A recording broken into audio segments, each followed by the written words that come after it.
do mundo do Sim. casamento, do universo. Mas em 2015 eu sempre fui comunicador, sempre trabalhei com comunicação. Em um hotel em Búzios, precisou de... Na verdade, eles precisavam de uma cerimonialista. E confundiram, né, com um celebrante de casamentos.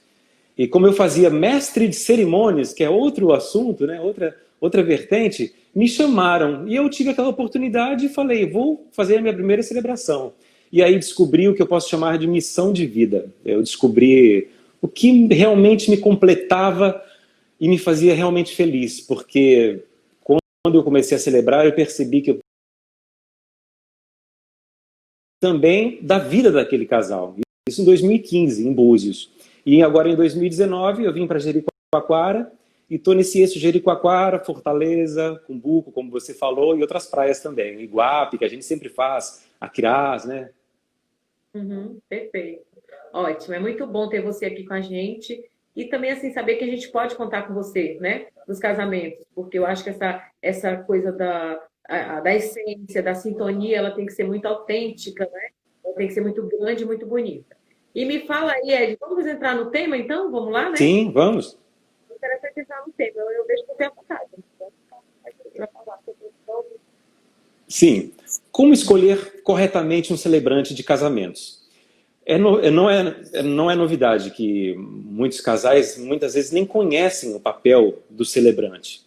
Então, sempre que eles já ficam noivos, eles vão na internet procurar, muitas vezes, uma cerimonialista para organizar seu casamento. Ou, muitas vezes, procuram um celebrante achando que o celebrante é o cerimonialista também. Então, o recado que eu sempre dou para os noivos é para que eles conversem entre si, o noivo e a noiva, e decidam entre si como será o casamento deles, antes de conversar com qualquer profissional. Por exemplo, se o casal é um casal católico e eles sonham em casar na igreja, com um padre, aquele casamento católico, então eles já definiram isso, conversaram entre si e definiram isso. Então eles vão procurar a paróquia onde eles são membros, explicar que vão se casar com a data, vão fazer um curso de noivos, geralmente as paróquias pedem para fazer esse curso de noivos, vão marcar uma data e vão fazer o casamento com o padre da paróquia. Muitos casamentos católicos não são realizados em buffets, porque a apostólica romana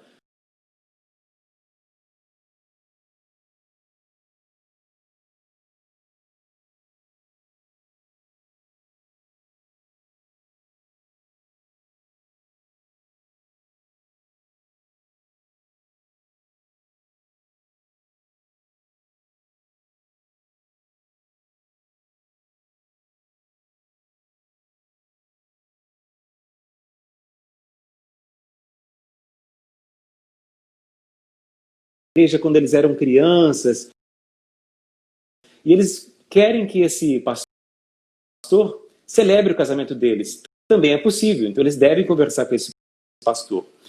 São inúmeras situações. Eu estou citando da religião porque é uma questão que eu sempre percebo nas dúvidas que têm os casais. Agora, um casal, por exemplo, que não tem religião ou que são cristãos, acreditam na fé, acreditam em Deus, acreditam em Jesus, mas não pertencem, não são membros de nenhuma igreja. Então ele conversa com a noiva e como será a nossa celebração? A gente vai querer uma celebração que o celebrante faça uma bênção e abençoe, ele faça uma oração no momento das alianças, por exemplo, para a gente, ou nós vamos ter uma celebração, por exemplo, filosófica, onde ele vai falar sobre o amor, o companheirismo, a amizade, sobre o casal, e não vai citar, por exemplo, nenhum versículo da Bíblia, não vai citar Deus.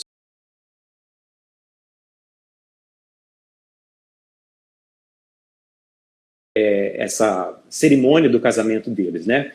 A religião ela é importante porque se o celebrante falar alguma coisa na hora da celebração que não seja que os noivos acreditem, vai soar estranho. Eu acredito que a cerimônia de casamento é uma celebração do amor do casal. E ela tem que ser personalizada para esse casal. Todos os profissionais do casamento devem buscar essa personalização para o casal. Não sou de nenhuma igreja, não faço parte de nenhuma igreja. Eu posso fazer, por exemplo, o casamento religioso com efeito civil com você? Pode. Porque eu vou fazer um casamento religioso baseado na fé cristã. Então, é importante ressaltar que o casamento religioso não é uma pregação evangélica ou católica, não é nada disso. Mas eu vou fazer uma relação do amor juntamente em paralelo com a Bíblia, com a palavra de Deus. Então, eu acredito que esse é o primeiro ponto que os casais devem conversar entre si. A partir do momento que eles descobriram como eles querem fazer essa celebração, se vai ter um cunho religioso ou não, eles sim pesquisem os celebrantes de casamentos que tem na sua região ou não. Dependendo se o casal tiver verba disponível para um casamento, ele pode contratar celebrante do Brasil inteiro. É normal alguns celebrantes do Brasil celebrarem fora, na Europa, Estados Unidos. Por quê? Casais pesquisaram ou noivos indicaram esse celebrante e o casal assistiu à celebração, se identificou, gostou daquele celebrante e o casal tem verba disponível para pagar as despesas de viagem e o cachê para esse celebrante ir para a Europa, por exemplo. É normal acontecer isso, né? O segundo ponto, que não só para a celebração de casamentos, para escolher um celebrante, mas eu acredito que é para escolher todos os outros fornecedores de casamento, como nós somos conhecidos, né? É que o casal, eles tenham essa referência, esse conhecimento e essa sensibilidade para conseguir entender o que é preço e o que é valor. Preço é algo real, é mais palpável. Por exemplo, você vai celebrar um casamento por R$ 1.500. Então, são 15 notas de R$ 100 ou R$ 1.500 que vai ser debitado da sua conta quando faz uma transferência. É algo real, o preço. Agora, o valor, ele está mais ligado à questão abstrata da coisa. O valor ele está ligado ao conhecimento, à credibilidade que esse profissional vai estar oferecendo naquele preço que ele está cobrando. Então, os noivos têm que ter essa percepção, porque eu recebo muitos orçamentos assim. Eles adicionam no WhatsApp e a primeira pergunta, muitas vezes, é: boa tarde, boa noite, Ed. Quanto é a sua celebração? Tudo bem, tranquilo. Já está procurando preço, né? E aí eu já pergunto: você entrou no meu site? Você deu uma navegada? Assistiu alguns vídeos meus? Foi na página de depoimentos? Conheceu depoimentos de outros casais? Ah, não, eu vi. Seria bacana se você acessasse. Se você quiser, eu envio para você também os vídeos agora, para você assistir os vídeos do celebrante. Isso é importantíssimo. O casal, primeiramente, assistir os vídeos, ver se a forma como o celebrante celebra, como ele fala, a entonação, se esse casal se identifica com esse celebrante. Isso é importantíssimo. Esse é outro ponto crucial. Porque se você for escolher todos os outros profissionais também, somente pelo preço baixo, diríamos assim, o preço mais barato, você pode ter surpresas desagradáveis na hora da tua cerimônia. Então, é importantíssimo que os noivos tenham essa concepção de preço e valor para que eles possam contratar e perceber o valor de cada profissional dentro do casamento. Um exemplo básico para entender o que é o valor, diríamos assim. Quando tem uma formatura e eles contratam um mestre de cerimônias, por exemplo, um grupo se formou, vai fazer a formatura, a festa de formatura, e um mestre de cerimônias vai cobrar R$2.000 para fazer o evento. Só que eles querem um ator global, por exemplo, para fazer aquele evento, e não aquele mestre de cerimônias da cidade já conhecido. E esse ator global cobra 15, 30, 50 mil reais para fazer aquela cerimônia, como mestre de cerimônias num evento, que seria o mesmo trabalho que um mestre de cerimônias da cidade, que cobra R$2.000, faria. O que é isso? É o valor que aquele ator global, diríamos assim, está colocando naquele evento, naquele momento. Essa é a questão do valor. Então, é importantíssimo que os noivos reconheçam isso, para que eles não se preocupem somente com o preço. O preço é importantíssimo, um preço justo, um preço de mercado, compatível com a qualidade que aquele profissional está te oferecendo. Com certeza isso é importantíssimo ter, mas ele não pode ser o objetivo principal, o preço baixo, né? E depois que passou o entendimento dessas duas etapas, é interessante também ele escolher um profissional, quando ele assistir os vídeos, que tem uma habilidade com a comunicação. Porque tem profissionais que celebram de várias formas. Tem profissionais que têm o hábito, por exemplo, da leitura. Eles sempre levam uma pasta, ou um tablet, um celular, alguma coisa assim, e vão lendo a celebração. Então, eu não sou a favor desse tipo de celebração, porque ele perde esse contato visual. Então, esse contato visual é importantíssimo com o noivo, com a noiva, com os convidados, com as crianças que estão próximas do altar. Porque se o celebrante for um celebrante que fique muito voltado para a leitura, principalmente as crianças vão achar a celebração do casamento, a cerimônia chata, enfadonha, demorada, e aí vão ficar impacientes, e aquilo ali começa a incomodar a pessoa, a mãe ou a madrinha que está do lado, para falar com a criança, por exemplo, uma situação que eu estou explicando, né? E uma coisa vai acarretando outra. Então é importante que eles escolham um celebrante que tenha uma certa habilidade com a comunicação, que de preferência, a meu ver, é que esse celebrante estude a história dos noivos. Eu tenho esse carinho especial por cada casal que eu celebro o casamento. Geralmente, eu me torno amigos, íntimos. Tem noivos, casais de noivos que falam, a gente não consegue imaginar a nossa vida sem você. Isso me faz tremendamente feliz, porque além de amigo, né, eu me tornei um membro da família. Justamente por quê? Porque quando eles se encontraram comigo, me acharam na internet, por exemplo, pesquisando, eles entraram em contato, a gente se conheceu, eu faço aquele atendimento que eu busco ter com excelência, diríamos assim, porque tem profissionais de todas as formas, né? Isso acontece com o ramo seu também, da cerimonialista, quando a noiva entra em contato, e a cerimonialista não dá um atendimento adequado, não dá uma atenção, demora para responder. Com o celebrante é da mesma forma. Então, quando a noiva entra em contato comigo, o mais rápido possível, eu já dou esse retorno. Eu tento sempre fazer uma ligação, até de videochamada, com noivos que entram em contato comigo. Eu gosto dessa aproximação, porque senão se torna muito frio. A pessoa envia uma mensagem no WhatsApp, quanto é a tua celebração? Aí eu vou falar, por exemplo, R$1.500. Aí ela pensa, não é muito caro para mim. Acabou o papo. E ela nem escutou o meu áudio, ela nem assistiu um vídeo meu, ela nem pesquisou sobre o meu trabalho. E então eu busco sempre conversar com essa noiva para que ela entenda a forma como eu celebro e esse carinho e esse cuidado que eu tenho com eles, de certa forma.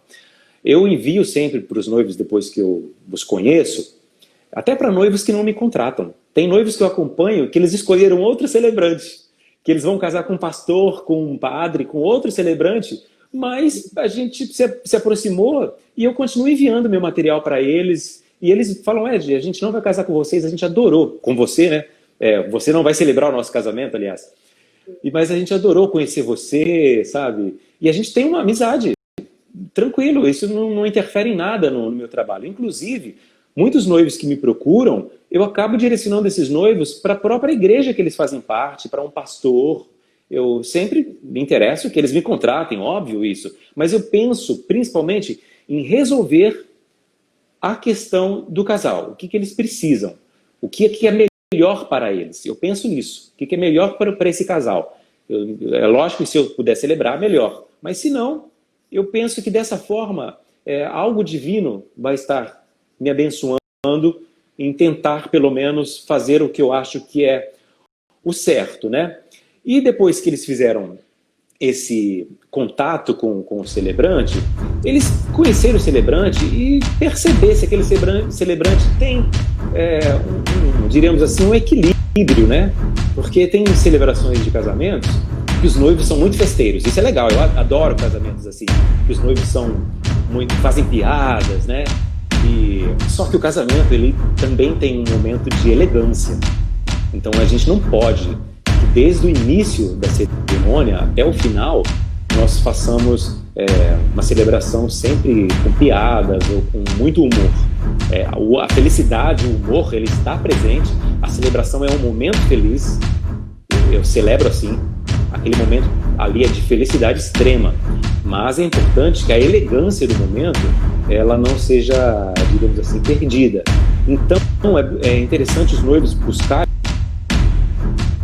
Tem um certo, diríamos assim, equilíbrio entre o bom senso, sabe? E o principal de tudo, Dina, que acontece no seu, como você, como cerimonialista também, a empatia. Se o celebrante, se a cerimonialista, se ela causa, se ela tem essa empatia com o casal. O que é empatia? Muitas vezes falam isso, as pessoas não sabem o que é. A empatia é quando você se coloca no lugar do outro e você entende e percebe isso como se fosse a outra pessoa. Isso, você tem que ser sensitiva para perceber isso, né? Você tem que, porque é uma coisa de alma, de coração, de pele, de sensibilidade mesmo. E é o que acontece muitas vezes comigo na celebração. Os noivos chegam ali naquele momento em que a noiva entra, que o pai dela, por exemplo, ou alguém que está com a noiva, entrega a noiva para o noivo, eles se cumprimentam, a noiva entrega o buquê para sua mãe, para sua madrinha, e ficam de frente para mim. Naquele momento ali, é o momento em que o celebrante tem que, ao máximo, ele desenvolver a sua empatia. Porque tem noivos, que eu já vi, que o noivo estava tremendo, as mãos do noivo ficavam assim, ó. Que ele estava tão emocionado. Então, naquele momento, eu sinto nervosos. Tem casais que não, já estão tranquilos. Então, de acordo com cada casal, cada universo, porque cada pessoa é um universo, eu vejo assim. E aí eu começo uma celebração de uma certa forma, já sentindo a energia daquele casal que está ali na minha frente, e aí a celebração eu vou buscar para que eles fiquem calmos, que eles acalmem o seu coração, e ali sim eles possam estar tranquilos. Por quê? O casamento é uma festa deles, é uma festa para eles, a cerimônia também é para eles, então eles não têm nenhum motivo para se sentirem, de certa forma, desconfortável, diríamos assim. Então eles têm que aproveitar ao máximo aquele momento. E cabe o papel do celebrante entender isso e conduzir essa cerimônia de uma forma que os noivos se sintam à vontade. Esses são os pilares básicos que eu acredito, pelo menos assim, de uma forma que o casal, analisando todos esses aspectos, eles vão com certeza ter uma celebração que vai ficar guardada na memória, no coração, não só deles, mas dos familiares, de todo mundo que estiver presente naquele momento. Que esse é o objetivo. Eu acredito que esse é o objetivo de uma celebração de casamento. É enaltecer o amor, é celebrar o amor daquele casal de uma forma que fique marcado para sempre. E é essa percepção que eu sempre, entre aspas, luto para que os casais... Por exemplo, eu não sei quem vai celebrar meu casamento. Vai ser um pastor que não vai cobrar nada pelo meu casamento, porque eu não estou em condições de pagar o celebrante, e eu não conheço essa pessoa. Ele vai celebrar o seu casamento. Com certeza. E pode celebrar divinamente bem ou não. Isso nós não saberemos, porque é uma incógnita, né? Quando você vai ter um profissional assim. A diferença de você ter um celebrante que você conheceu, que ele vai ter um acompanhamento desde o início até chegar o dia da cerimônia, você vai se sentir muito mais à vontade com esse celebrante. Pode ter certeza. No momento da celebração ali, você já vai conhecer um pouco do celebrante. O celebrante vai conhecer um pouco não, mas muito do casal. E aí eles vão ser o início de uma grande amizade, muitas vezes está acontecendo ali, e a celebração acontece de uma outra forma. Você quer fazer alguma consideração consideração ou eu continuo? Porque você viu que eu falo demais também, né? Eu acho importante ouvir e também a oportunidade para as pessoas ouvirem também, né? E só dois pontos básicos e rápidos que eu vou falar. O primeiro, tudo isso que você falou nos mostra essa relação, tanto com o cerimonial quanto também. Eu me coloco também dentro desse conceito, que não é só uma relação comercial, entendeu? É uma relação sentimental, né? Sim, sim. O respeito ao sentimento dele, essa coisa toda. E a nossa relação não é só, vou contratar uma cerimonialista para ela ficar em pé bonitinha ali, vestida de preto, recepcionando meus convidados, né? Não é bem assim. Existe um antes aí, muito bem trabalhado, muito bem feito, que a gente faz com muito carinho, e o celebrante também tem essa mesma função que a gente, né? E também assim, a questão de que esse acompanhamento com eles é essencial, gente. Só no dia, vou ver o celebrante no dia, não sei nem quem é, falei com ele só na hora de fechar contrato. Não, acho que não é bem por aí, né? Não é? Exatamente. Exatamente. Eu costumo enviar para os noivos, depois que eu os conheço, independente deles me contratarem ou não, por exemplo. Chama o Enem do Amor. Eu que pus esse nome. Eu gosto de criar as coisas assim. O Enem do Amor. São quase 50 questões sobre o casal. Então, por exemplo, questões simples. Qual é o número do sapato dele? Quanto ele calça? Qual é o número da calça dele? Qual é a cor preferida dele? Qual é a música que ele mais gosta? Se ele fosse para uma ilha deserta, quais as 3 pessoas que ele levaria com ele? São essas questões que até hoje nenhum casal tirou nota máxima. Né? Porque é normal, a gente vai conhecer 50 questões, são muitas questões, né? A gente vai conhecendo o outro com o tempo, né? Mas esse material é legal porque não é só um material de pergunta e resposta. Eu sempre falo para os noivos assim, ó, se possível, imprima essa folha, ao lado das perguntas, responda ali a caneta, sozinho, sem a presença da outra pessoa, da noiva, por exemplo. E aí, depois que os dois responderam sozinhos, eles marquem alguma coisa, façam alguma coisa legal, por exemplo, um jantar, né, romântico, diríamos assim. Se gostam de um vinho, abrem um vinho. Quem acertou mais sobre o outro, sabe? Eu acho um momento super bacana, super legal, porque esse momento de preparativos do casamento, ele é um momento único, né? Para os noivos, eles decidem ficar noivos, depois decidem se casar, e aí procuram os profissionais. O correto é sempre, na verdade, procurar primeiro a cerimonialista, que é a pessoa que vai organizar todo o casamento. E aí, por mais que esse momento muitas vezes seja legal, e esse período todo, com o passar do tempo, muitas vezes ele pode se tornar meio que cansativo, né? Um pouco estressante, principalmente para as noivas que não contratam a cerimonialista. Quando a noiva começa a entrar em contato com todos os fornecedores, e aí ela não conhece, começa a pedir indicação para as amigas indicam, aí ela pergunta preço, você começa a fazer comparação. E isso, o tempo vai passando e chega depois de 1 mês, 2 meses que ela está fazendo isso, muitas noivas ficam estressadas por não contratarem, por exemplo, uma cerimonialista, e acaba sendo um momento chato, assim, né? E esse momento do Enem do Amor, da organização do casamento, e se voltem mais para eles.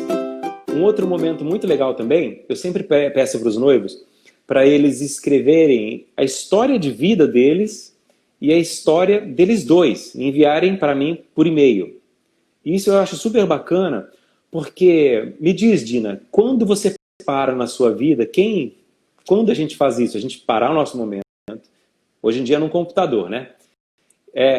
E escrever, por exemplo, a sua história de vida, porque geralmente quando a gente para escrever a história de vida, a história de amor que a gente tem com essa pessoa, a gente vai refletir sobre muita coisa. Então já é um trabalho psicológico que eu estou entrando ali com o casal, para que eles consigam absorver tudo que tem no coração deles e expor para mim de uma forma que eu os conheça, e que na cerimônia, quando contar a história deles, eu possa contar para eles deles mesmos e para todos os convidados que estão ali de uma forma que não fique mecânica, né? Mas que seja uma forma que consiga emocionar todos. É isso que eu busco, emocionar. Eu busco não simplesmente recitar palavras, mas tocar o coração das pessoas. Quando eu estou ali na frente do casal, que eu olho para os convidados, ou muitas vezes é só um elopement, que é só o casal que está ali na frente, eu não vejo muitas vezes um casal. Eu vejo dois corações ali. Eu sinto a pulsação de cada casal. Quando tem de corações pulsantes ali, então é trazer essa percepção desse momento para as pessoas, que você causa uma certa um diferencial, diríamos assim. E eu sou muito do improviso também. Eu tenho que tomar cuidado com isso, óbvio, né? O improviso ele existe, ele é bom, mas o equilíbrio é necessário. Por exemplo, mas eu já tive celebrações em que o sonho do noivo era que o pai dele estivesse presente naquele casamento e o pai dele já tinha morrido. Um sonho do filho e do pai era que o pai participasse desse casamento. E eu sabia disso. E até antes do casamento, o noivo comentou isso comigo, que ele queria que o pai dele fosse lembrado em algum momento da cerimônia, alguma coisa assim. Dina, eu não sabia o que fazer, que palavras utilizar, porque é um momento de alegria, de certa forma, ali no início da celebração. Tem que ser com muito cuidado. No início da celebração, eu comecei a celebração com as palavras. Cada celebração ela tem certas palavras, mas o tema é sempre o amor e a felicidade daquele casal. Mas eu senti no coração, eu saí do altar onde eu estava, eu fui até o lado do altar, eu peguei uma cadeira vazia e trouxe até próximo dos convidados, onde estava a mãe do noivo, por exemplo, e coloquei a cadeira ali e falei que aquela cadeira ali a gente não estava vendo com esses nossos olhos carnais. Mas o ser humano não conhece o mundo espiritual para dizer com exatidão que naquele momento o seu pai não está aqui. Ele está aqui em espírito conosco, ele está participando desse momento. Então, nenhum momento dessa celebração é para nós termos tristeza, mas sim para quando olharmos para essa cadeira, nós lembrarmos com alegria de um pai que gerou um filho que hoje está se casando. E aquilo ali, eu me emocionei, todo mundo se emocionou, quem estava ali. Foram lágrimas, mas foram lágrimas. E eu, assim, eu acabei achando interessante, depois de certa forma. Tem pessoas podem não ter gostado, algumas pessoas, porque cada ser humano pensa uma coisa, né? E O casamento é único, né? Não tem um casamento que é igual ao outro. Cada casal de noivos ele tem sua personalidade, é específico, e não adianta você adquirir, né? Adquirir todas o cronograma é tudo mesmo, lógico, né? Mas cuidados e detalhes diferentes para todos. exatamente. Isso que cada profissional de casamento tem que entender também. Que cada casal tem um estilo, tem uma personalidade. Por isso que quando os noivos entram em contato comigo, muitas vezes pedindo orçamento, eu até peço, eu posso fazer uma videochamada com vocês? Para a gente se conhecer? Ou eu posso fazer uma chamada? Às vezes eu acho frio quando a pessoa envia só uma mensagem assim. Porque tem que ter esse olho no olho, a gente tem que se conhecer, bater um papo. É isso que eu sempre indico para os noivos, para que eles tenham uma celebração magnífica, que aconteça com excelência, sabe? Tantas palavras, né? Porque tem gente que fala, celebração bonita. Não, além de bonita, tem outras palavras. Tem uma celebração glamurosa, né? Tem outros adjetivos que nós podemos ter, além de uma celebração ou de um cerimonial bonito também. E essa coisa que você, como celebrante, você tem essa coisa a todos, não só os outros, né? Tipo assim, prender a atenção de quem está ali, dos padrinhos, das crianças, como você falou também. Isso tudo faz parte do contexto geral, que você precisa estar muito focado naquilo, e você precisa estar muito contagiado do amor deles também, para poder Sim, passar por isso. É muito com bacana. certeza. Muito É uma interessante. troca contínua. É uma troca contínua. E eu digo mesmo para os cerimonialistas, eu acho que nós temos essa função também delas olharem para nós, as noivas e os noivos, sentirem confiança, sentirem bem, porque sabem que nós estamos ali e estamos para fazer qualquer coisa por elas, tudo por elas, né? Dina, o cerimonial é uma peça-chave importantíssima para que o trabalho do celebrante não seja afetado e prejudicado. Valiosíssimo, eu acho. Eu já tive celebrações em que a minha celebração, de certa forma, e o casamento em si, né, não foi como eu gostaria que fosse, por erro do cerimonial, diríamos assim, da equipe de cerimonial. O cerimonial tem que trabalhar com um relógio exato, um relógio suíço, para que, principalmente o trabalho do celebrante, não seja afetado. Como que, por exemplo, um erro de cerimonial atrapalha o celebrante? Uma organização, diríamos assim, um microfone que foi mal escolhido, por exemplo, pela equipe de cerimonial que contratou uma equipe de áudio e não teve um cuidado, um critério para verificar com aquele profissional de áudio se o microfone que o celebrante estava usando, por exemplo, era um bom microfone, que tinha qualidade, se não tinha... ou se era um microfone sem fio, muitas vezes acontece isso, um microfone sem fio, se era um microfone de boa qualidade, porque tem microfone sem fio, por exemplo, que custa 300, 400 reais. E aí muitos cerimoniais contratam um profissional de áudio com preço baixo, diríamos assim. E aí esse profissional que fornece esse preço muito baixo, os materiais que ele trabalha também são de preço baixo. E tem, olha como é um detalhe simples, mas eu tive uma celebração que foi muito ruim por conta disso. Porque eles levaram para mim um microfone VHF.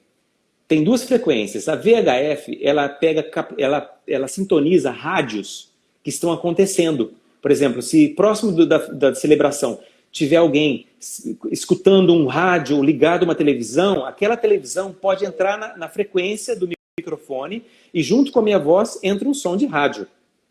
Ou esse som entra bem baixinho, mas também fica falhando. Então eu já tive uma celebração que aconteceu assim, foi muito, muito ruim. Eu falava e o som ficava falhando. Então o que eu aprendi, isso já em eventos também, quando eu tinha um microfone sem fio no evento, hoje eu sempre faço assim, quando eu faço um evento com microfone sem fio, mesmo que seja um bom microfone UHF, porque a UHF ele não pega interferências de rádio, então o UHF ele é um microfone profissional e bom. Só que ele é alimentado por uma bateria de 9 volts. Então, eu sempre confiro, a bateria é nova, eu prefiro cada casamento que eu vou fazer, que é um microfone sem fio, eu peço para a equipe de áudio, ou eu levo uma bateria sempre comigo de 9 volts e ponho uma bateria nova por evento, para que não aconteça nada em relação ao microfone. E também eu peço muitas vezes, dependendo do cerimonial e dependendo do local, né? Um plano B do microfone, quando o microfone é sem fio, que tem um microfone com fio ao lado, lá escondidinho. Porque teve uma vez que o microfone era UHF, microfone bom, mas ele resolveu falhar. Principalmente agora que o 4G está entrando na frequência desses equipamentos sem fio. Então pode acontecer de os celulares dos convidados afetarem esse microfone, essa frequência. Então, uma vez aconteceu isso, que a frequência falhou de novo, eu não esperei uma terceira vez.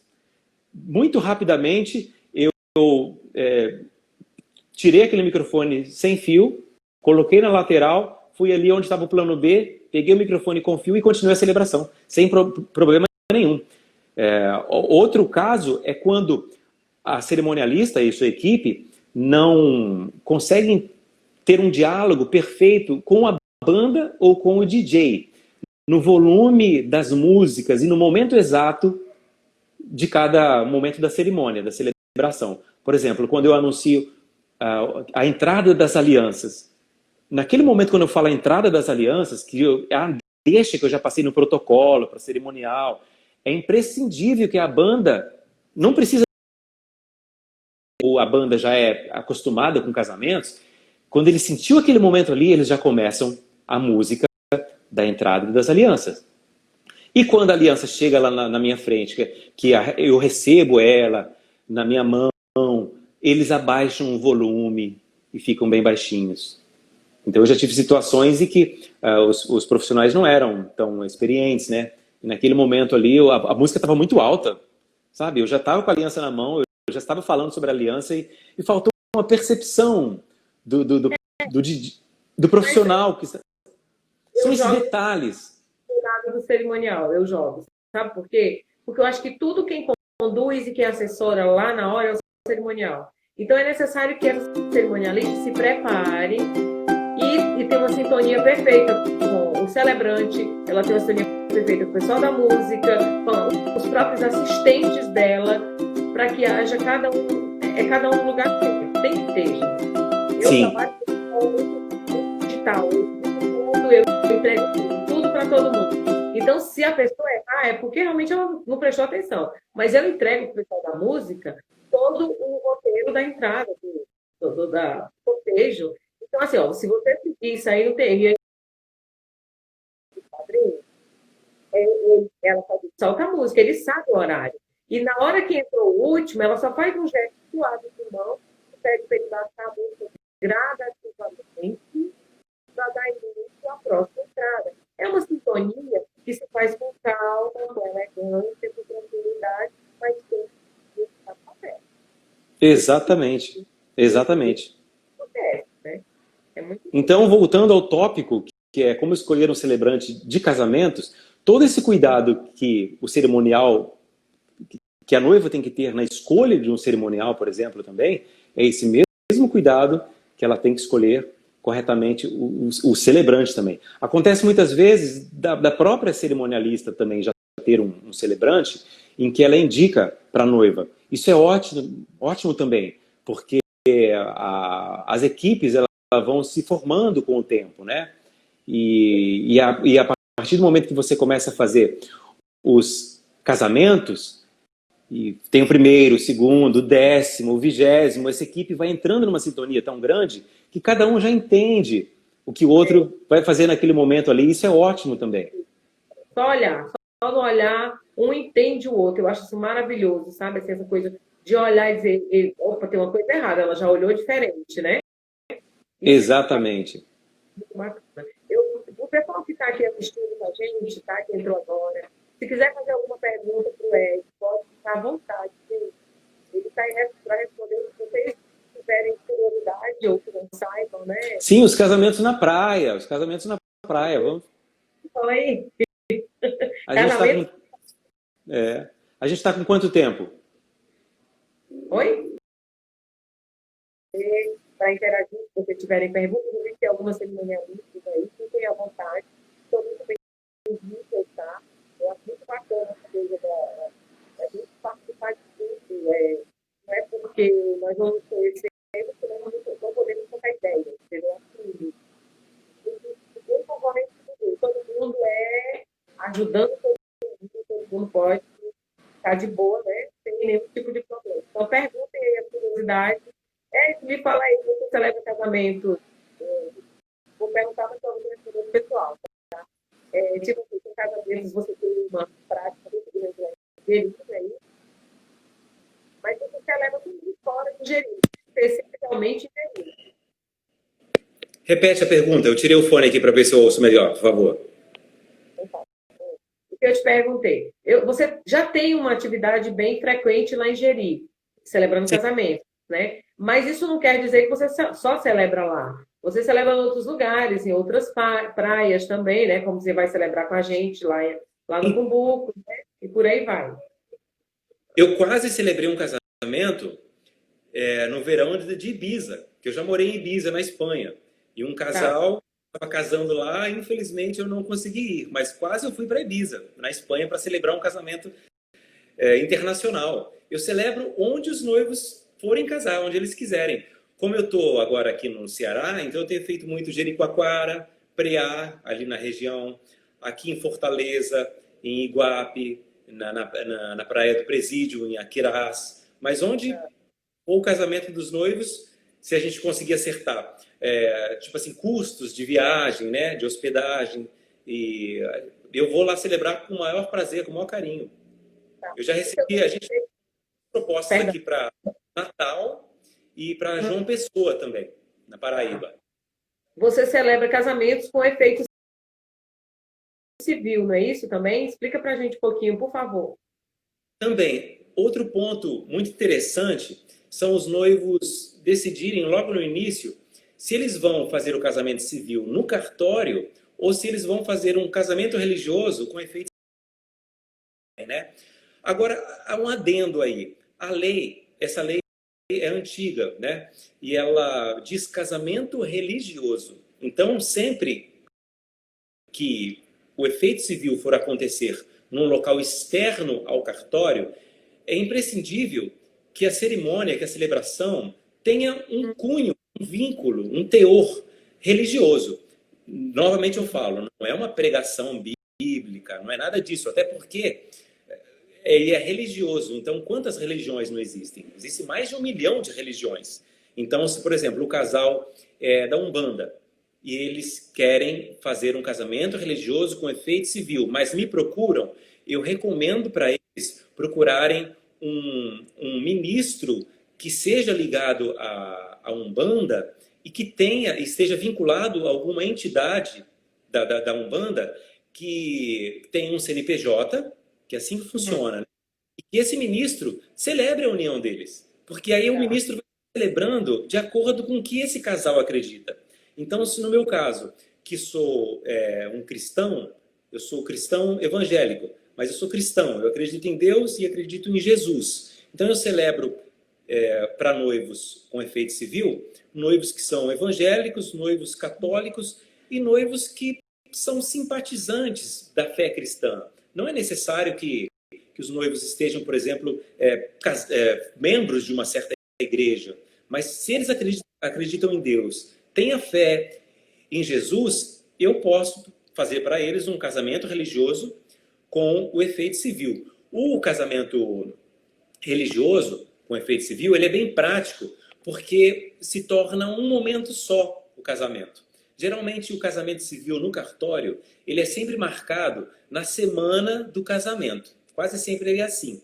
Na semana que você vai fazer o casamento na praia, por exemplo, no buffet, vai ter o casamento civil no cartório. E aí você tem que se deslocar para o cartório. Muitas noivas querem alugar um vestido para ficarem bonitas, né, no casamento civil no cartório. Tem o custo do aluguel. Quem aluga vestido não vai gostar disso que eu estou falando, né? Mas é verdade. Tem um contrato de um fotógrafo também. Muitas vezes quer contratar um fotógrafo. E tem que ir para o cartório e fazer o casamento civil lá e depois fazer o casamento simbólico ou religioso nesse local externo. Então, como funciona o casamento civil? O casamento religioso com efeito civil. No caso, eu forneço a assessoria para os noivos, que facilita muito a vida deles. Eu tenho um manual do casamento civil que eu envio para os noivos e já tem todas as informações ali. Eles vão, então, seguir esse manual, vão no cartório e vão dar entrada na documentação. Dali 15 dias, eles voltam ao cartório para buscar uma certidão de habilitação. E essa certidão de habilitação eles passam para mim, que vou redigir um termo. Que esse termo é o documento que nós assinaremos na cerimônia, no local externo. E depois, com o documento assinado por mim, pelos noivos e pelas duas testemunhas, eles voltam, eles não, qualquer pessoa interessada, diz a lei, pode voltar com esse termo no cartório onde foi dada a entrada e o cartório emite em até 24 horas a certidão de casamento definitiva. Então, é bem prático. Há noivos que preferem fazer o casamento religioso com efeito civil pela praticidade de fazer os dois casamentos no mesmo local. Porém, há noivos que preferem fazer o casamento civil no cartório porque eles não convidaram muitas muitas vezes todo mundo para a festa, para a cerimônia que vai acontecer. Acontece muito isso em Jericoacoara. Os noivos vão casar em Jericoacoara, mas não, os amigos que queriam viajar não vão poder viajar. Alguns familiares, pessoas que não vão poder viajar para Jeri, eles casam e vêm e faz o casamento, a cerimônia simbólica em Jericoacoara comigo, com as pessoas que puderam viajar. Então tem vários casos, várias situações. Nós temos 5 minutinhos e a Cristina, cerimonialista, ela botou aqui. Ed, gostei muito da sua colocação em relação ao celebrante. Assisti um casamento que, embora o celebrante tenha contado uma linda trajetória dos noivos, ele leu tudo. Então, assim, acabou que ele quebrou meio que a magia, né? Porque ele ficou lendo o tempo inteiro. Bacana o comentário dela. Foi o que eu falei. Eu já conversei com celebrantes que têm no histórico mais de 1.000 celebrações, 5.000 celebrações, muitas celebrações. Então, eles celebram, por exemplo, um casamento na quinta, um na sexta, um no sábado, um no domingo, um na segunda. Por exemplo, Jericoacoara não tem casamentos só sábado. Jericoacoara é normal lá os casamentos serem na terça, na quinta, porque os noivos que casam muito comigo, principalmente na praia, eles escolhem uma data. É uma data que eles começaram a namorar, por exemplo. 30 de junho, a data da Carol. E aí, 30 de junho cai numa terça, cai numa sexta, não importa a data, eles querem essa data, né?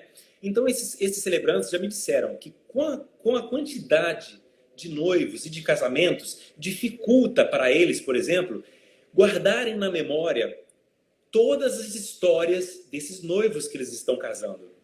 É verdade. Eu entendo esse ponto de vista do celebrante, porque até hoje eu não passei por essa situação de fazer casamentos seguidos e vários ao mesmo tempo, assim, né? Na mesma semana e vários.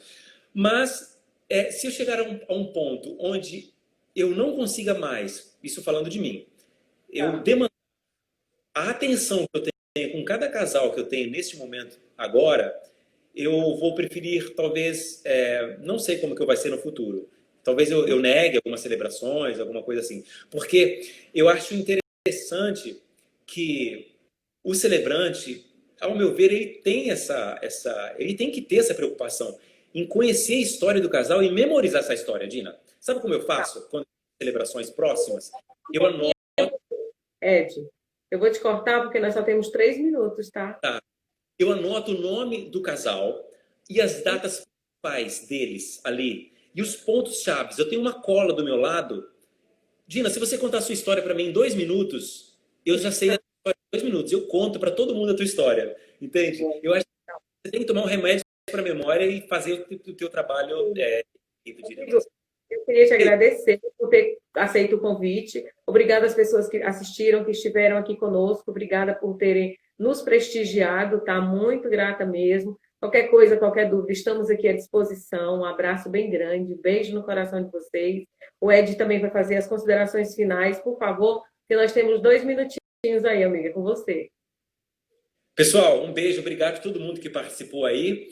E eu vou responder rapidamente o que a Cristina perguntou aqui. Qual deve ser a formação do celebrante para que tenha efeito civil?